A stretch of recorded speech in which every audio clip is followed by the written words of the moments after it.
mayambo ahanba makthada kanglele pung original gi makedagi bisok khairakpamna taram nokchari channel asina ngasisu tabada ki tujungba phawraba subscribers nga thabira po wari ama mayamda kudol tamjage haiduna poduna laksari wari asi lithok charapa matamda soikiba langkiba kaya yarabosu mayamna nusibiduna ngakpiu haiduna hajari aduga amana channel asibu mapung phanba matamda sarugya biboina adomadom na like amadi subscribe share to biram haiduna hajari subscribe to matamda bell icon su on to biram mathangi wari thaglapa matamda adomadom gi phone da phangna bagidamakta adudi wari se hongna batokjaraki thaudo sing asidagi na sahi tara manga moki mamangi wari ma khangni ai gaming ranjan kawi thaudo se khoi baba na posting taringai matamda ai khoi gi ima sia tombi oina pusilakpani ai sui thanta khaktani ai khoi gi ima hal gi masadi asuki matik yamna yami masapi ba hum ningol ani aduna khoi si piklingai matamdagi hauna masana khoi si thina su tawrai ima hal gi masana taton diai bu yamna luna tawi adu bulai riba yamba ani du diai si yamna thina su tawi ima hal na so khoi gi ima sia tombi ni hadana thina su tawi khol lai ka gi myo singa so tombi ni hadana khoi gi ima si khara su luna tawba wali baba gi mafam da di ima si mi eng sap mana ba mongda ima hal ka ima ga si yangi aduga masa singa si sum eng sap mana na yangi ai suno mata khoi gi tamo hoi sidai kai gumba kai ba mata tawrudi adubu ima haldi mahaki masa si kalakpa mayam amana pik thalaba maramna tombi pusilak pasi hoi sumbudi summi mahakna sauri bado adubu tombi pusilak le hadana khoida sabi sai thingpi basidi ai sunu ngai tradana wari ga si thokpani matam maduda khoi gi baba si thabak su posting mafam da satuna lairingai matamda ima hal nai ki sasi thina su tawi makhoi TV yengba hek sanguraba matungda si yamna thina tawraklaba matamda piklingai matamdagi hauna si ising putorakpada ising haidoi haidana khubakna ka thaba aduga saina yamna sairam naina phuba gumba asigumba thogdo se lepa leitana isi tawrakhibani asumna tauna isi adumak saurakle imana su tawrakliba mayam pumna maksing asi khangjilaga ikhusi adumak lakpani thokliba thogdok sing asi babada loine tamle babana su ima halda yamna ngangi aduga sai su yamna sai adubu ima halna masi phabu phamalabani nangna ai lai khangna tombi ama pusilakpagi mahini masu nupi angang lairaba nupa sida natrabadi atopa nupa amata laitravara phangdravara hairaga ima da su yamna kana ngangi ima di wasu kaya thoina ngangba ngamjadi mi ngamdaba haibado irami asumna khoi si piklingai matamdagi hauna khara olakpaduna ai khoina sauraklaba phawbada khara sodama otli aina sahi kumathoi kuni thoi suraklaba matam madugi tanjadadi hanagi matagumna thina tawbodo madu madi tawkhidre taton di maton haidana khoi ma sia doki matik yamna luna khanjai aina su taton kauraga yamba oi imana bo ina dumakti nai taton gai ga si sahi longka joi nai sahi longga oi banina ibani sia dumti nai asumna matam gi matungna baba su thabak tagi retiar oiri aduna baba sia khoida muksa ima halda muksa asumna hong dana khoi sia hing amuk lek ima halda muk lek tawraga khoi si sina dana baba se dumak lairami nongo numit amadi khangkhangok dana isi sak thongduna lairingai matamda imagi masasi makokchi haidana pothaduna lehobani maning thong thangba saruga somsi masidai sida kana gumba matuba samlaga maning thong asida kana gumba amana khutna kabak khelaga khet poinan boi tawraga makhol khara thokna dumak sakhi ima halga khoiga si yum su tongan saraga yum thangnaraga leminai aisu ahanbada karino haidana wakhalda su kaya thoina mata khanjilu dabani aduga ngi haktangi matungda thong asi kokok launa thilakle aisi kanano haidana prap tholaga thong ado hangdoktuna yengloi adubu kana gumba mata leiramde kaino da hawjing haktangi mamangda thong asi hangdo o haibagi mata gumna kokok launa thilakpadubu karino saga se khara thuna losilaga khusu sana batawragi baba do ngasi de hingsida yare kadaba oiramba yai asi hairaga khusi saga do thina ba haidana isu saga si thongba losilaba matungda tawrakle baba gi sak saruga si de khillaga thami asumna isi sak saruk singa do thidoklaba matungda thong asi kana gumba amana mamang thangba thong do hangtoklo haibagi mata gumna thong thilakpani maduda isu baba laklabra hairaga thong do hangdoklaga he yengloba matamda kana gumba mate hek leiramdi tawriba pumnamak singa sidagi sa singakle maduda imana hai kana lakinang na thong hangdoi bado ima ꯍꯧꯖꯤꯛ ꯉꯥꯏꯍꯥꯛꯇꯪꯒꯤ ꯃꯃꯥꯡꯗ ꯊꯣꯡ ꯍꯥꯡꯉꯨ ꯍꯥꯏꯗꯅ ꯊꯣꯡ ꯊꯤꯜꯂꯛꯄꯗꯣ ꯕꯕꯥ ꯅꯠꯇ꯭ꯔꯣ? ꯀꯩꯅꯣ ꯍꯩ, ꯅꯄꯥꯗꯤ ꯂꯥꯛꯁꯨ ꯂꯥꯛꯇꯅ ꯊꯣꯡꯁꯨ ꯀꯅꯥꯒꯨꯝꯕ ꯑꯃꯠꯇ ꯊꯤꯟꯁꯨ ꯊꯤꯟꯗꯦ. ꯀꯩꯅꯣꯗ ꯍꯧꯖꯤꯛ ꯉꯥꯏꯍꯥꯛꯇꯪꯒꯤ ꯃꯃꯥꯡꯗ ꯑꯩꯅ ꯇꯥꯈꯤꯕꯗꯨꯕꯨ ꯕꯕꯥ ꯅꯠꯇ꯭ꯔꯕ? ꯑꯗꯣ ꯏꯃꯥ, ꯀꯧꯔꯛꯇꯦ ꯍꯥꯏꯔꯤꯕꯁꯤꯕꯨ ꯑꯩ ꯅꯥꯀꯣꯡꯗ ꯇꯥꯔꯛꯂꯤꯕꯗꯨꯅ ꯀꯔꯤꯅꯣ? ꯏꯃꯥꯁꯨ ꯕꯕꯥ ꯂꯥꯛꯇꯦ ꯍꯥꯏꯗꯅ ꯑꯗꯨꯝ ꯑꯈꯥꯏꯗꯨꯅ ꯂꯩ. ꯑꯩꯁꯤ ꯏꯁꯥꯗꯁꯨ ꯈꯔ ꯆꯃꯝꯅꯔꯤ. ꯊꯣꯡ ꯑꯗꯨ ꯊꯤꯡꯖꯤꯜꯂꯤ. ꯑꯗꯨꯒ ꯉꯥꯏꯍꯥꯛꯇꯪꯒꯤ ꯃꯇꯨꯡꯗ ꯕꯕꯥꯁꯤ ꯂꯥꯛꯂꯦ. ꯊꯣꯡ ꯑꯗꯨ ꯍꯥꯡꯗꯣꯛꯂꯣ ꯍꯥꯏꯗꯅ ꯑꯩꯉꯣꯟꯗ ꯀꯧꯔꯛꯂꯤ. ꯑꯩꯁꯨ ꯊꯣꯡ ꯑꯗꯨ ꯍꯥꯡꯗꯣꯛꯂꯤ. ꯕꯕꯥꯅ ꯍꯥꯏꯔꯛꯏ, ꯍꯩ, ꯆꯥꯛ ꯆꯥꯅꯔꯕ꯭ꯔꯥ? ꯕꯕꯥ, ꯆꯥꯛꯇꯤ ꯆꯥꯅꯗ꯭ꯔꯤꯗ. ꯐꯔꯦꯁꯦ, ꯆꯥꯅꯕ ꯇꯧꯔꯁꯤ. ꯅꯃꯥꯗꯤ? ꯕꯕꯥ, ꯏꯃꯥꯗꯤ ꯃꯁꯥ ꯅꯨꯡꯉꯥꯏꯇꯦ ꯍꯥꯏꯗꯅ ꯃꯀꯣꯛ ꯆꯤꯛꯏ ꯍꯥꯏꯗꯅ ꯐꯃꯨꯡꯗ ꯄꯣꯊꯥꯔꯤꯕꯅꯤ. ꯕꯕꯥ ꯂꯥꯛꯑꯒ ꯄꯨꯂꯞ ꯄꯨꯟꯅ ꯆꯥꯃꯤꯟꯅꯁꯤꯔꯥ ꯍꯥꯏꯗꯨꯅ ꯋꯥꯈꯜꯗꯁꯨ ꯈꯜꯂꯝꯂꯤꯕ. ꯂꯥꯛꯑꯣ ꯂꯥꯛꯑꯣ, ꯆꯥꯅꯕ ꯇꯧꯔꯁꯤ ꯍꯥꯏꯔꯒ ꯕꯕꯥꯒ ꯏꯃꯥꯒꯁꯤ ꯆꯥꯛ ꯄꯨꯂꯞ ꯄꯨꯟꯅ ꯆꯥꯃꯤꯟꯅꯔꯦ ꯑꯩꯈꯣꯏ ꯑꯍꯨꯝ. ꯆꯥꯛ ꯆꯥꯅ ꯏꯃꯥꯅ ꯕꯕꯥꯗ ꯁꯨꯝ ꯍꯪꯉꯤ, ꯏꯆꯦ ꯑꯍꯜꯁꯤ ꯍꯟꯗꯛ ꯃꯔꯛꯇꯤ ꯁꯥꯎꯕꯁꯤ ꯈꯔ ꯐꯔ ꯃꯥꯜꯂꯤ. ꯁꯥꯎꯕꯗꯤ ꯐꯔꯦ, ꯑꯗꯨꯕꯨ ꯃꯍꯥꯛꯀꯤ ꯃꯁꯥꯗ ꯈꯪꯗꯦ, ꯍꯥꯏꯗꯣꯛꯄꯗ ꯑꯩꯈꯣꯏꯁꯨ ꯀꯔꯤ ꯍꯥꯏꯒꯗꯕꯅꯣ ꯍꯥꯏꯐꯝ ꯈꯪꯗꯕ ꯑꯃꯁꯨ ꯂꯩꯔꯤ. ꯑꯩꯁꯨ ꯅꯪꯁꯤ ꯅꯨꯄꯤ ꯊꯤꯔꯕ ꯅꯨꯄꯥꯅꯤ ꯈꯪꯅ ꯈꯪꯅ ꯑꯩꯁꯨ ꯅꯪꯒꯤ ꯃꯇꯨꯡ ꯏꯟꯅꯗꯨꯅ ꯂꯥꯛꯈꯤꯕꯅꯤ. ꯑꯗꯨꯕꯨ ꯑꯁꯨꯝꯅ ꯄ꯭ꯔꯣꯕ꯭ꯂꯦꯝ ꯑꯁꯤ ꯊꯣꯛꯀꯅꯤ ꯈꯪꯂꯝꯂꯕꯗꯤ ꯑꯩꯁꯨ ꯂꯥꯛꯑꯝꯗꯕꯁꯨ ꯌꯥꯕꯅꯤ. ꯌꯥꯔꯦꯁꯤ, ꯍꯧꯈ꯭ꯔꯕ ꯋꯥꯔꯤ ꯃꯌꯥꯝꯁꯤꯡ ꯑꯗꯣ ꯅꯤꯡꯁꯤꯡꯂꯒ ꯃꯊꯥ ꯁꯥꯔꯒꯨꯝꯁꯤ. ꯍꯧꯖꯤꯛꯇꯤ ꯇꯨꯡꯗ ꯂꯥꯛꯀꯗꯕ ꯊꯧꯗꯣꯛ ꯃꯌꯥꯝꯁꯤꯡꯒꯤꯗꯃꯛꯇ ꯑꯩꯈꯣꯏꯁꯨ ꯁꯦꯝ ꯁꯥꯗꯨꯅ ꯂꯩꯒꯗꯕꯅꯤ. ꯐꯔꯕꯁꯨ ꯐꯠꯇ꯭ꯔꯕꯁꯨ ꯅꯪ ꯑꯩꯒꯤ ꯏꯆꯥꯁꯤ ꯃꯃꯤꯠꯇ ꯂꯥꯏꯔꯤꯛ ꯂꯥꯏꯁꯨ ꯀꯩꯅꯣ ꯈꯔꯁꯨ ꯎꯔꯛꯂꯕꯅꯤ. ꯈꯔ ꯂꯩꯔꯒꯗꯤ ꯃꯌꯨꯝ ꯃꯀꯩ ꯄꯥꯟꯒꯦ ꯁꯣꯏꯗꯅ ꯍꯥꯏꯔꯛꯀꯅꯤ. ꯑꯗꯨꯕꯨ ꯑꯩꯈꯣꯏꯁꯨ ꯇꯧꯗ꯭ꯔꯕ ꯌꯥꯗ꯭ꯔꯕ ꯊꯕꯛꯅꯤ. ꯄꯨꯟꯁꯤꯒꯤ ꯈꯣꯡꯊꯥꯡ ꯑꯃꯅꯤ, ꯊꯥꯡꯗꯕ ꯌꯥꯗꯕꯅꯤ. ꯆꯠꯄ ꯇꯥꯕꯅꯤ.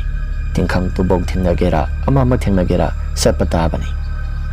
ꯑꯁꯨꯝꯅ ꯑꯩꯈꯣꯏꯁꯤ ꯆꯥꯛ ꯆꯥꯕ ꯂꯣꯏꯁꯤꯜꯂꯕ ꯃꯇꯨꯡꯗ ꯕꯕꯥꯁꯨ ꯃꯍꯥꯛꯀꯤ ꯀꯥꯗ ꯄꯨꯂꯞ ꯆꯪꯈ꯭ꯔꯦ ꯏꯃꯥꯒ. ꯑꯩꯁꯨ ꯑꯩꯒꯤ ꯀꯥꯗ ꯆꯪꯂꯛꯑꯒ ꯑꯗꯨꯃꯛ ꯄꯣꯊꯥꯔꯤ. ꯑꯁꯨꯝꯅ ꯑꯩꯁꯤ ꯁꯨꯡꯇꯨꯝ ꯇꯨꯝꯕ ꯌꯥꯔꯝꯗꯦ. ꯉꯥꯏꯍꯥꯛꯇꯪꯒꯤ ꯃꯇꯨꯡꯗ ꯑꯩꯁꯦ ꯑꯗꯨꯃꯛ ꯇꯨꯝꯊꯔꯕ ꯃꯇꯝꯗ ꯃꯉꯣꯏ ꯍꯥꯋꯣꯏ ꯑꯩꯈꯣꯏꯒꯤ ꯌꯦꯅꯈꯥ ꯊꯪꯕ ꯁꯔꯨꯛ ꯑꯗꯣꯝꯗ ꯂꯥꯏꯃꯨ ꯃꯌꯥꯝꯁꯤꯡ ꯑꯁꯤ ꯍꯦꯛꯇ ꯄ꯭ꯔꯤꯛ ꯄ꯭ꯔꯤꯛ ꯁꯧꯕ ꯃꯈꯩ ꯂꯩꯔꯝꯂꯦ.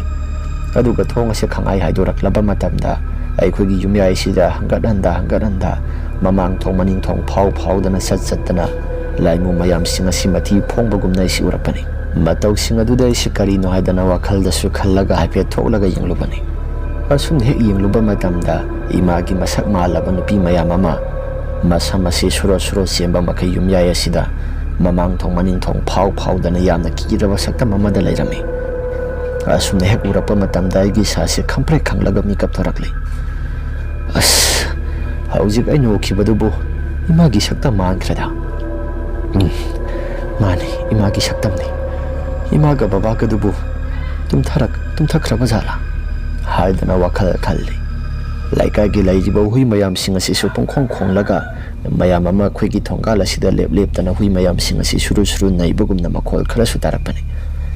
ꯑꯁꯨꯝꯅ ꯂꯩꯔꯤꯉꯩ ꯃꯇꯝꯗ ꯏꯃꯥꯒꯤ ꯕꯕꯥꯒꯤ ꯀꯥ ꯑꯁꯤꯗ ꯀꯅꯥꯒꯨꯝꯕ ꯃꯤꯑꯣꯏ ꯑꯅꯤꯈꯛ ꯃꯨꯔꯨꯝ ꯁꯣꯜꯂꯒ ꯅꯣꯛꯈꯤ ꯇꯧꯕꯒꯨꯝꯅ ꯃꯈꯣꯜ ꯈꯔꯁꯨ ꯇꯥꯔꯛꯂꯤ. ꯃꯇꯝ ꯑꯗꯨꯗ ꯑꯩꯅ ꯈꯜꯂꯨꯔꯤꯕꯁꯤ ꯏꯃꯥꯒ ꯕꯕꯥꯒꯅꯤ ꯍꯥꯏꯗꯅ ꯃꯈꯣꯜ ꯑꯁꯤ ꯈꯜꯂꯨꯔꯤꯕꯅꯤ. ꯏꯃꯥꯒ ꯕꯕꯥꯒꯒꯤ ꯃꯅꯥꯛꯇ ꯑꯩꯁꯦ ꯄ꯭ꯔꯞ ꯆꯪꯁꯤꯜꯂꯤ. ꯑꯗꯨꯕꯨ ꯃꯈꯣꯏ ꯑꯅꯤꯗꯤ ꯁꯤꯕ ꯃꯈꯩ ꯑꯗꯨꯃꯛ ꯄꯣꯊꯥꯗꯨꯅ ꯂꯩꯔꯝꯃꯤ. ꯀꯩꯅꯣꯗ ꯍꯧꯖꯤꯛ ꯉꯥꯏꯍꯥꯛꯇꯪꯒꯤ ꯃꯃꯥꯡꯗ ꯑꯩꯅ ꯇꯥꯔꯛꯈꯤꯕ ꯃꯌꯥꯝ ꯄꯨꯝꯅꯃꯛꯁꯤꯡ ꯑꯗꯨꯕꯨ ꯕꯕꯥꯒꯤ, ꯏꯃꯥꯒꯤ ꯈꯣꯟꯖꯦꯜ ꯅꯠꯇꯕ꯭ꯔꯥ ꯍꯥꯏꯗꯅ ꯋꯥꯈꯜ ꯈꯜꯂꯤ. ꯆꯥꯛꯁꯪꯒꯤ ꯂꯩꯔꯤꯕ ꯃꯅꯤꯡ ꯊꯣꯡ ꯑꯁꯤꯁꯨ ꯀꯅꯥꯒꯨꯝꯕ ꯑꯃꯅ ꯀꯧꯈꯥꯏꯔꯛꯄꯒꯤ ꯃꯈꯣꯜꯒꯨꯝꯅ ꯃꯈꯣꯜ ꯈꯔꯁꯨ ꯇꯥꯔꯛꯂꯤ. ꯑꯩꯁꯦ ꯄ꯭ꯔꯞ ꯆꯪꯗꯨꯅ ꯍꯦꯛ ꯌꯦꯡꯂꯨꯕ ꯃꯇꯝꯗ ꯆꯥꯛꯁꯪꯒꯤ ꯊꯣꯡ ꯑꯗꯨꯁꯨ ꯀꯩꯁꯨ ꯊꯣꯏꯗꯣꯛꯄ ꯑꯃꯠꯇ ꯇꯧꯗꯅ ꯂꯩꯔꯝꯃꯤ. ꯑꯗꯨꯒ ꯑꯩꯈꯣꯏꯒꯤ ꯌꯨꯝꯊꯛ ꯑꯁꯤꯗ ꯇꯤꯟ ꯃꯊꯛ ꯑꯗꯨꯗ ꯀꯅꯥꯒꯨꯝꯕ ꯑꯃꯅ ꯃꯈꯣꯡꯅ ꯆꯕꯤꯠ ꯁꯥꯟꯅꯔꯒ ꯅꯦꯠꯇꯅ ꯂꯥꯛꯄꯒꯨꯝꯅ ꯃꯈꯣꯜ ꯈꯔꯁꯨ ꯇꯥꯔꯛꯄꯅꯤ. ꯃꯈꯣꯜꯁꯤꯡ ꯑꯗꯨ ꯇꯥꯔꯛꯄ ꯃꯇꯝꯗ ꯑꯩꯁꯨ ꯏꯁꯥꯁꯤ ꯄꯥꯈꯠꯂꯛꯂꯤ. ꯕꯕꯥꯒ ꯏꯃꯥꯒꯒꯤ ꯀꯥꯗ ꯑꯩꯁꯦ ꯄ꯭ꯔꯞ ꯆꯪꯁꯤꯜꯂꯤ. ꯑꯗꯨꯒ ꯏꯃꯥꯗ ꯑꯩꯅ ꯃꯁꯥ ꯅꯣꯝꯗꯨꯅ ꯍꯧꯗꯣꯛꯂꯤ. ꯏꯃꯥꯁꯨ ꯃꯁꯥꯁꯦ ꯈꯪꯄ꯭ꯔꯦꯛ ꯈꯪꯂꯒ ꯀꯩꯗꯧꯔꯒꯦ ꯍꯥꯏꯗꯅ ꯏꯃꯥꯅ ꯑꯩꯉꯣꯟꯗ ꯍꯪꯂꯛꯏ. ꯃꯗꯨꯗ ꯑꯩꯒꯤ ꯏꯁꯥꯁꯦ ꯍꯧꯖꯤꯛ ꯉꯥꯏꯍꯥꯛꯇꯪꯒꯤ ꯃꯃꯥꯡꯗ ꯇꯥꯔꯛꯈꯤꯕ ꯈꯣꯟꯖꯦꯜ ꯃꯌꯥꯝꯁꯤꯡ ꯑꯗꯨ ꯇꯝꯃꯤ. ꯑꯉꯛꯄꯅꯤ, ꯏꯃꯥꯁꯦ ꯍꯦꯛ ꯍꯧꯗꯣꯛꯎꯕ ꯃꯇꯝꯗ ꯀꯅꯥꯒꯨꯝꯕ ꯑꯃꯠꯇꯅ ꯁꯕ꯭ꯗ ꯇꯧꯕꯒꯤ ꯃꯈꯣꯜ ꯑꯁꯤ ꯇꯥꯔꯛꯈꯤꯗ꯭ꯔꯕꯅꯤ. ꯏꯃꯥꯅ, ꯍꯩ, ꯅꯪꯒꯤ ꯋꯥꯈꯜꯗ ꯀꯩꯅꯣꯈꯔ ꯃꯈꯣꯜ ꯈꯔ ꯇꯥꯔꯛꯄ ꯑꯣꯏꯔꯝꯕ ꯌꯥꯏ. ꯆꯠꯂꯣ, ꯅꯪꯒꯤ ꯅꯐꯝꯗ ꯒ꯭ꯌꯥꯟ ꯇꯥꯅ ꯄꯣꯊꯥꯖꯔꯨꯔꯣ. ꯏꯃꯥ, ꯑꯩꯒꯤ ꯋꯥꯈꯜꯗ ꯇꯥꯔꯛꯄ ꯅꯠꯇꯦ, ꯑꯁꯦꯡꯕꯅꯤ. ꯑꯁꯦꯡꯕꯃꯛꯀꯤ ꯇꯥꯔꯛꯄꯅꯤ, ꯑꯩꯒꯤ ꯋꯥꯈꯜꯗ ꯈꯜꯂꯛꯄ ꯅꯠꯇꯦ. ꯌꯥꯔꯦ, ꯆꯠꯂꯣ, ꯏꯁꯥꯁꯦ ꯈꯔ ꯅꯨꯡꯉꯥꯏꯇꯦ. ꯉꯁꯤꯒꯤ ꯅꯨꯃꯤꯠꯁꯤꯃꯗꯤ ꯅꯪꯁꯨ ꯅꯨꯡꯉꯥꯏꯅ ꯄꯣꯊꯥꯖꯔꯨꯔꯣ ꯍꯥꯏꯗꯅ ꯑꯩꯒꯤ ꯏꯁꯥꯁꯤ ꯑꯗꯨꯃꯛ ꯄꯣꯊꯥꯕꯗꯨ ꯈꯔ ꯅꯨꯡꯉꯥꯏꯇꯅ ꯑꯗꯨꯃꯛ ꯄꯣꯊꯥꯈ꯭ꯔꯦ꯫ ꯅꯣꯡꯉꯥꯜꯂꯛꯂꯕ ꯃꯇꯝꯗ ꯏꯃꯥꯒꯤ ꯃꯁꯥꯁꯤ ꯈꯔ ꯐꯔꯝꯃꯤ꯫ ꯑꯗꯨꯕꯨ ꯏꯃꯥꯒꯤ ꯃꯁꯥꯁꯤ ꯈꯔ ꯀꯣꯛ ꯆꯤꯛꯄ ꯐꯔꯦ ꯍꯥꯏꯕꯒꯤ ꯋꯥꯅꯤ꯫ ꯕꯥꯕꯥ ꯂꯩꯇꯕ ꯃꯇꯝꯗ ꯏꯃꯥꯒꯤ ꯃꯁꯥꯁꯤ ꯏꯁꯥꯎ ꯁꯥꯎꯔꯒ ꯃꯐꯝ ꯃꯔꯥꯡ ꯑꯃꯠꯇ ꯈꯪꯗꯅ ꯎꯪꯗꯅ ꯂꯩꯕ, ꯑꯗꯨꯒ ꯆꯥꯛ ꯆꯥꯁꯤ ꯍꯥꯏꯗꯅ ꯇꯥꯅꯕ ꯀꯧꯔꯨꯔꯁꯨ ꯏꯃꯥꯒꯤ ꯃꯁꯥꯁꯤ ꯍꯦꯟꯅ ꯁꯥꯎꯕꯒꯨꯝꯕ, ꯃꯐꯝ ꯃꯔꯥꯡ ꯈꯪꯗꯅ ꯁꯧꯒꯠꯂꯛꯄ, ꯑꯁꯤꯒꯨꯝꯕ ꯊꯧꯗꯣꯛ ꯑꯁꯤ ꯇꯞꯅ ꯊꯣꯛꯄ ꯍꯧꯔꯛꯂꯦ꯫ ꯃꯇꯝ ꯑꯗꯨꯗ ꯏꯃꯥꯒꯤ ꯃꯁꯥꯁꯤꯗ ꯇꯧꯔꯛꯂꯤꯕ ꯑꯍꯣꯡꯕ ꯃꯌꯥꯝꯁꯤꯡ ꯑꯁꯤ ꯑꯩꯅꯁꯨ ꯋꯥꯈꯜꯗ ꯈꯜꯂꯒ ꯑꯁꯨꯝꯅꯁꯨ ꯈꯜꯂꯤ꯫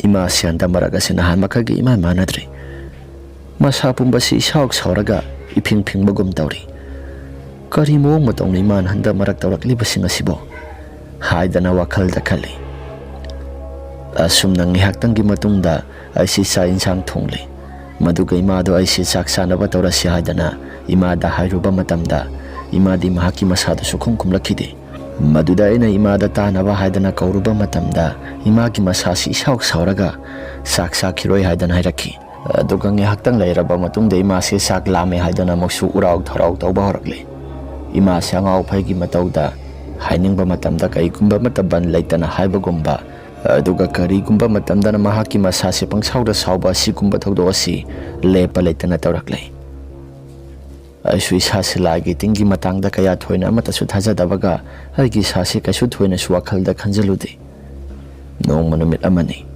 ꯑꯩꯁꯨ ꯅꯨꯡꯉꯥꯏꯅ ꯄꯣꯊꯥꯔꯤꯉꯩ ꯃꯇꯝꯗ ꯑꯩꯒꯤ ꯃꯪꯗꯁꯨ ꯀꯅꯥꯒꯨꯝꯕ ꯑꯃ ꯂꯥꯛꯄꯒꯨꯝꯅ ꯑꯩꯁꯤ ꯋꯥꯈꯜꯗꯁꯨ ꯑꯩꯒꯤ ꯀꯥꯡꯈꯜ ꯃꯅꯥꯛ ꯑꯁꯤꯗ, ꯍꯥꯏꯕꯗꯤ ꯀꯥꯡꯊꯣꯜ ꯃꯅꯥꯛ ꯑꯁꯤꯗ ꯀꯅꯥꯒꯨꯝꯕ ꯑꯃ ꯂꯩꯕꯒꯨꯝꯅ ꯁꯍꯨꯝ ꯑꯁꯤ ꯐꯪꯕ ꯍꯧꯔꯛꯄꯅꯤ꯫ ꯑꯗꯨꯒ ꯀꯅꯥꯒꯨꯝꯕ ꯑꯃꯅ ꯑꯩꯒꯤ ꯏꯁꯥꯁꯤ ꯁꯣꯛꯂꯛꯄꯒꯨꯝꯅ ꯁꯍꯨꯝ ꯈꯔꯁꯨ ꯐꯪꯏ꯫ ꯇꯥꯟꯖꯥꯗꯨꯗ ꯑꯩꯁꯤ ꯃꯤꯀꯞ ꯐꯠ ꯊꯣꯛꯂꯛꯄꯅꯤ꯫ ꯃꯤꯀꯞ ꯊꯣꯛꯂꯛꯄ ꯃꯇꯝꯗ ꯃꯩ ꯑꯁꯤꯁꯨ ꯄꯨꯝꯃꯝ ꯍꯦꯛꯇ ꯃꯝꯃꯒ ꯂꯩꯔꯝꯃꯤ꯫ ꯑꯩꯒꯤ ꯀꯥꯡꯈꯜꯒꯤ ꯍꯦꯛ ꯅꯥꯀꯜ ꯊꯪꯕ ꯁꯔꯨꯛ, ꯍꯥꯏꯕꯗꯤ ꯐꯃꯥꯡ ꯑꯗꯨꯗ ꯀꯅꯥꯒꯨꯝꯕ ꯃꯤꯁꯛ ꯑꯃ ꯆꯞ ꯇꯤꯡꯅ ꯂꯦꯞꯄꯒ ꯂꯩꯕꯗꯣ ꯀꯅꯥꯅꯣ ꯍꯥꯏꯗꯅ ꯑꯩꯁꯤ ꯈꯪꯄ꯭ꯔꯦꯛ ꯈꯪꯅ ꯀꯥꯡꯈꯜ ꯑꯗꯨ ꯍꯥꯏꯗꯣꯛꯇꯨꯅ ꯌꯦꯡꯂꯨꯏ꯫ ꯏꯃꯥꯗꯣ ꯃꯁꯥ ꯃꯅꯥ ꯏꯐꯥ ꯐꯥꯔꯒ ꯑꯩꯒꯤ ꯏꯃꯥꯡꯃꯛꯁꯤꯗ, ꯑꯩꯒꯤ ꯐꯃꯥꯡ ꯑꯁꯤꯗ ꯂꯦꯞꯄꯒ ꯂꯩꯔꯝꯕꯗꯨꯗ ꯑꯩꯁꯨ ꯏꯁꯥꯁꯤ ꯈꯪꯄ꯭ꯔꯦꯛ ꯈꯪꯏ꯫ ꯏꯃꯥꯗ ꯑꯩꯅ ꯏꯃꯥ ꯍꯥꯏꯅ ꯀꯧꯏ꯫ ꯃꯗꯨꯗ ꯏꯃꯥꯒꯤ ꯃꯁꯥꯁꯤ ꯈꯨꯝꯂꯛꯈꯤꯗꯦ꯫ ꯑꯩꯁꯨ ꯏꯃꯥ ꯍꯥꯏꯅ ꯍꯟꯖꯤꯟ ꯀꯧꯔꯦ꯫ ꯃꯗꯨꯗ ꯏꯃꯥꯒꯤ ꯃꯁꯥꯁꯤ ꯆꯣꯔꯣ ꯂꯣꯜꯂꯒ ꯑꯩꯅ ꯂꯩꯔꯤꯕ ꯀꯥꯁꯤ ꯀꯗꯥꯏꯋꯥꯏꯗꯅꯣ ꯍꯥꯏꯔꯒ ꯏꯃꯥꯁꯤ ꯌꯥꯝꯅ ꯀꯟꯅ ꯂꯥꯎꯕ ꯍꯧꯔꯛꯂꯦ꯫ ꯃꯗꯨꯗ ꯑꯩꯅꯁꯨ ꯏꯄꯥ ꯄꯥꯈꯠꯅ ꯏꯃꯥꯗ,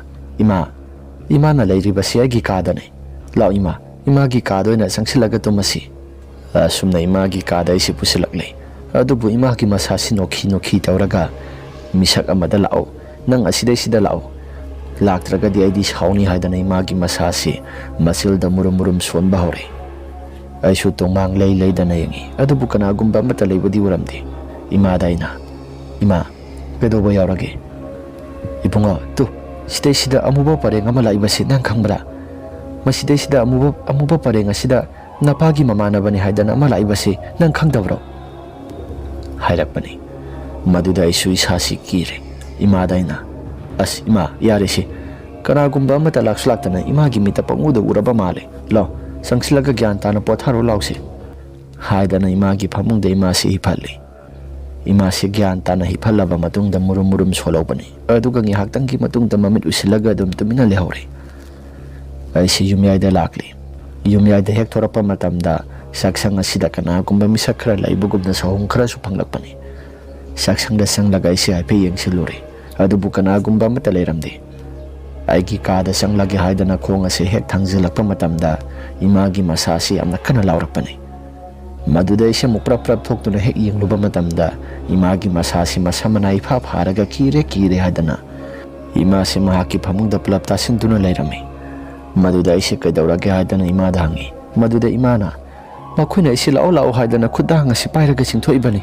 ꯑꯩꯗꯤ ꯀꯤꯔꯦ ꯇꯁꯦꯡꯅ꯫ ꯊꯣꯡꯒꯥꯜ ꯑꯁꯤꯗꯁꯨ ꯀꯅꯥꯒꯨꯝꯕ ꯑꯃ ꯂꯩꯔꯦ, ꯑꯗꯨꯒ ꯁꯤꯒꯤ ꯊꯣꯡꯖꯤꯄꯥꯟ ꯑꯁꯤꯗꯁꯨ ꯀꯅꯥꯒꯨꯝꯕ ꯑꯃ ꯂꯩꯔꯦ ꯍꯥꯏꯗꯅ ꯏꯃꯥꯗꯣ ꯃꯆꯤꯜꯗ ꯌꯥꯝꯅ ꯀꯤꯅ ꯃꯃꯤꯠꯇꯒꯤ ꯃꯄꯤ ꯇꯥꯅ ꯍꯥꯏꯔꯛꯄꯅꯤ꯫ ꯃꯗꯨꯗ ꯑꯩꯁꯨ ꯏꯁꯥꯁꯤ ꯀꯤꯔꯦ, ꯇꯧꯐꯝ ꯆꯥꯐꯝ ꯑꯃꯠꯇ ꯈꯪꯗ꯭ꯔꯦ꯫ ꯃꯗꯨꯗ ꯑꯩꯅ ꯏꯃꯥꯗ ꯀꯩꯁꯨ ꯊꯣꯏꯗꯣꯛꯄ ꯇꯧꯔꯣꯏ, ꯑꯩ ꯈꯨꯖꯨ ꯂꯩꯈꯥꯝ ꯂꯧꯔꯨꯒꯦ ꯍꯥꯏꯗꯅ ꯏꯃꯥꯗ ꯍꯥꯏꯔꯝꯃꯤ꯫ ꯑꯁꯨꯝꯅ ꯏꯃꯥꯁꯤ ꯈꯨꯖꯨ ꯂꯩꯈꯥꯝ ꯂꯧꯕ ꯑꯩꯅ ꯊꯣꯛꯏꯉꯩ ꯃꯇꯝꯗ ꯃꯍꯥꯛꯀꯤ ꯃꯁꯥꯁꯤ ꯅꯣꯛꯇꯅ ꯃꯁꯥꯁꯤ ꯑꯃꯨꯛꯁꯨ ꯏꯁꯩ ꯁꯛꯀꯠꯂꯛꯂꯦ꯫ ꯃꯗꯨꯗ ꯑꯩꯁꯨ ꯈꯨꯖꯨ ꯂꯩꯈꯥꯝ ꯑꯗꯨ ꯄ꯭ꯔꯞ ꯂꯧꯔꯕ ꯃꯇꯝꯗ ꯃꯩ ꯊꯥꯒꯠꯂꯛꯏ, ꯏꯁꯥꯁꯤ ꯊꯛ ꯅꯤꯛꯅ꯫ asumna thak thak nikna mai thagalakpa matamda ngaihaktanggi mamangda taramba pumnamak sing adu loin hekta phakirami asumna phakhrabani na isu adu maktum thari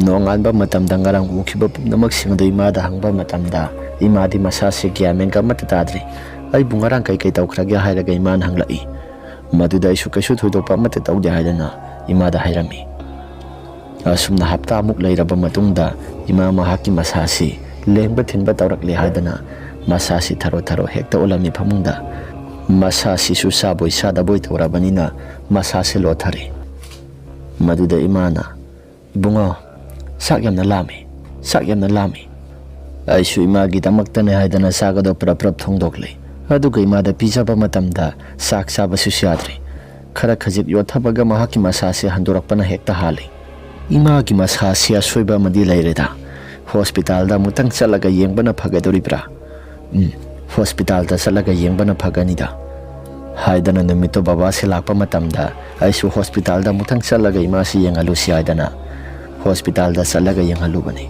imagi masasi chaning thaning ba phauna ba haidana vitamin su khara iraklei atay atopadi masada ka su thudokpa mata leiti haidana hospital gi doctor singna hairakhi saning thaning ba phauna ba haidana vitamin khara irakpadusu thak tana ima se aduma khangami adubu sak saning badi amata phaurakte haidana imagi masasi mahaki masasi amna sunju naraga hairakhi imagi masasi nongmonomagi masasi sapasu ngamlaktre sak sadabana mara moiduna aduga ikhugi mung asisu hanaga ima manadaba mataw mada babana hing lekpa numiti khara su phai babana hing tum daba mata masidi aduki matik yamna sathi ba haba doirami no munumit amasuni aisi yana kharom da insang mana masing khara heklaga sa insang thongna ba haidana tawringai matamda numidang wairam gi matam soi silaklabani tung thangba sarugo somsida mana masing hauriba mayam singadugi marakta phere haiba makai kana gumba misakama sakibagumna isi makol khara su tarakpani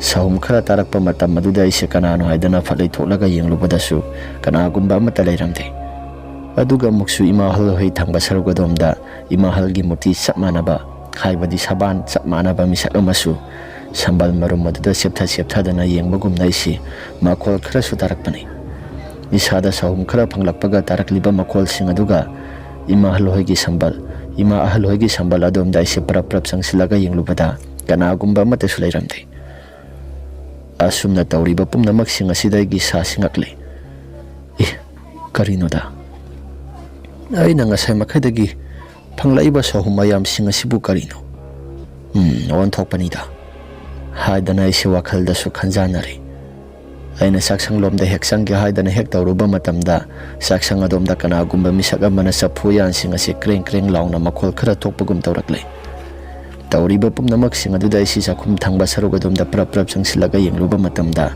kana gumba mata sulairamde ima su sakhum thangba sarugo somsida kana gumba mata sanglaktabra haiduna isu hanglami maduda imana hai ai de phamungda dum laine kana gumba mata lakslaktana ai su isa singaksanare sakhum asida kana gumba mata sangpham bi thoktabanida aduga kana gumba ma sangbagum tawramiduna karino on thokpanida haidana isi wakhalda sukhale ngaihaktanggi matungda isi sagadu thongba horakpa matamda imagi masasi kana gumba amaga wari watai sanabagumna makhol khara sutarakle maduda isi imagi manakta khara thuna prap sangsilli ain hek sangsimba matamda imagi masada wari watai sanaraba mayam singado sap hekta lepi aisu imada singnaba amaga loinana kanaga wari watai sanaribano haidana hanglubada imagi mahaki masasi akiba phangna sumna supa kumpirakhi ibunga nangi napuni hai laami imong no pinang buna sakhara pharabra na safatragadi ipugi manakta lao haidana hairami ima ipu haibadi kanano maduda imana suna pagi mapani haidana hairakhi madu hairakpa matamda igi sasi swai laure ima kana gumba mata laktisi ima sidi ontho pangakta ngangi yare ima kesu kana gumba mata lakti haidana ima asaina themjilami yuma sikari gumba matawre haidana igi sada wakhalda su khalakpasi kuirabani sak thongna leiringai matamda aigi kada leiriba leiriksing ado table dagi kana gumba man haithabagumna isi makhol khara su tarakpani Asumna tarakpa makhwalsing adudagi isasi khara khanjanare. Tamthina tamnaba haibado oiredana. Kamai tawni side? Mafam jaga asida kuina panthaduna leibasisu farak ama ita tagadori. Yumpham asida isi poklubasi onthokpada samanida. Kari maramgidamakta isi atombigi masa oina loksiluribano khangdre. Mi khwai pungnamaknadi atombi si phattanadi adumak lawnabani. Adubu nongmata imahalgi masada imanasu phattabasi karigumba amata tawdabani. Handa marak imana ngau phaigi matawgumna tawrakpasisu imahalgi khujil thawrang soidan oiramgadoribani. Aswan thona sulureda. Haidana wakhaldasu khali. Saga silori. Baba sula in numitumadi. Numitumadi baba laklabasu imasi sak saw haiba yaramdi. Adubu baba na themlaba matungda imado sak saw haiba phajana yaraga sak saba loiraba matungda mahaki kaada sankre. Baba na hairai. Ibunga namas na tawra iba mong matawsing asi karino nang buhay ba ngambra. Baba, lagi tinggi tawa mutang tawtolaga imasi mutang di ay iyang papami. Imasi handa marak hongla iba mong matawsing asi ay isana isasi tazabaga matang ngamdra poni.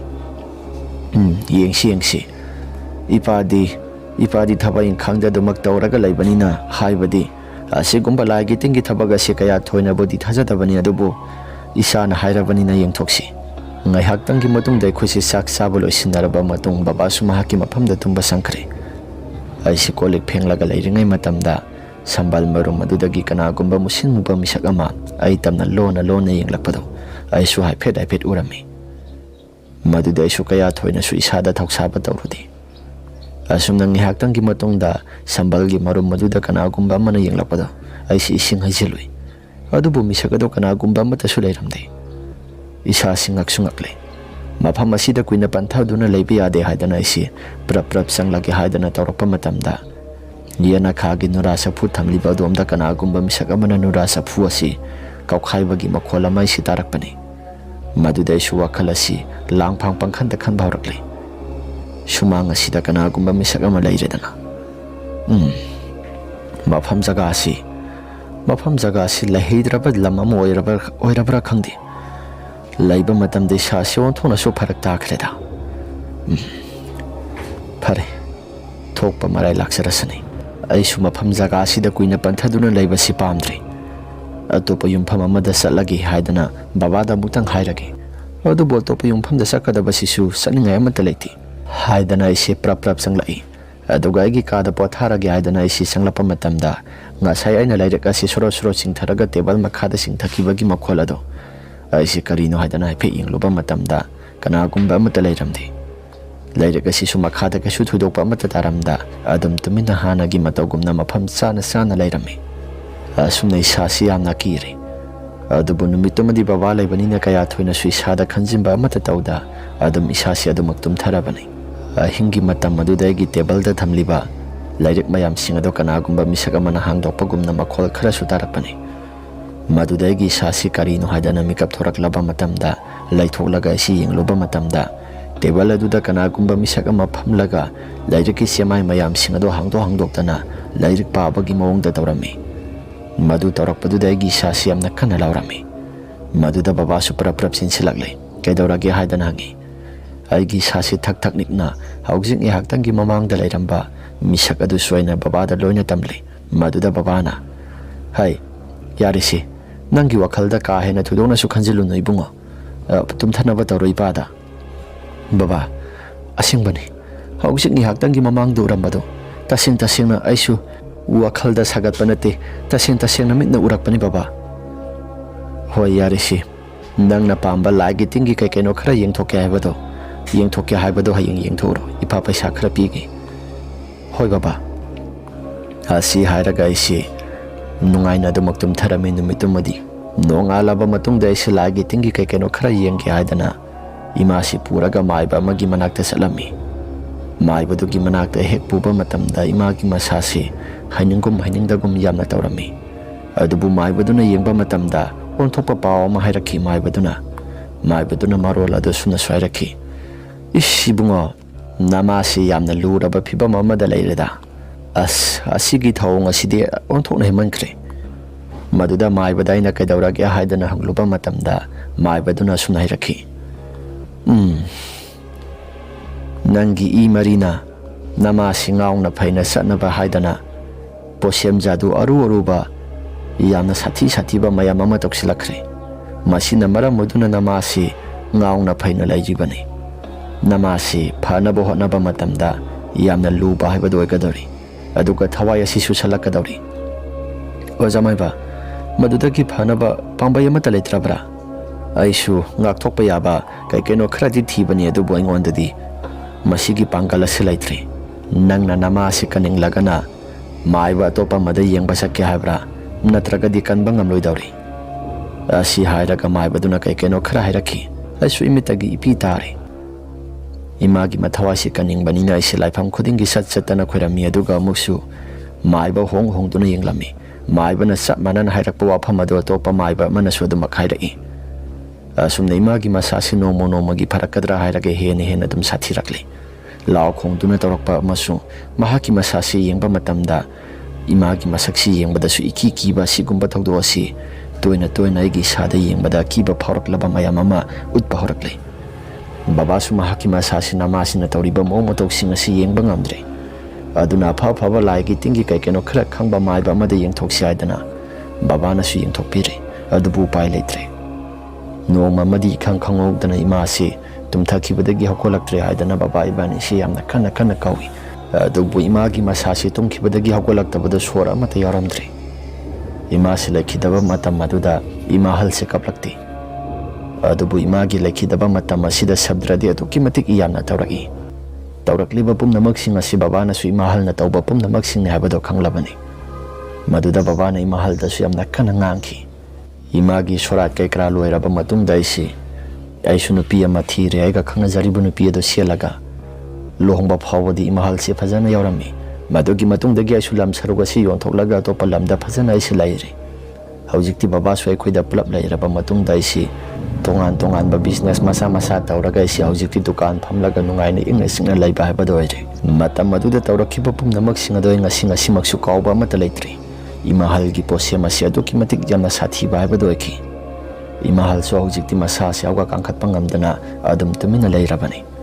Laiba masa mamau sing aduga to anatinaba yadana imahal su aduki matik yamna phattaba nupi habado ayre haidana ite masingna swairaki.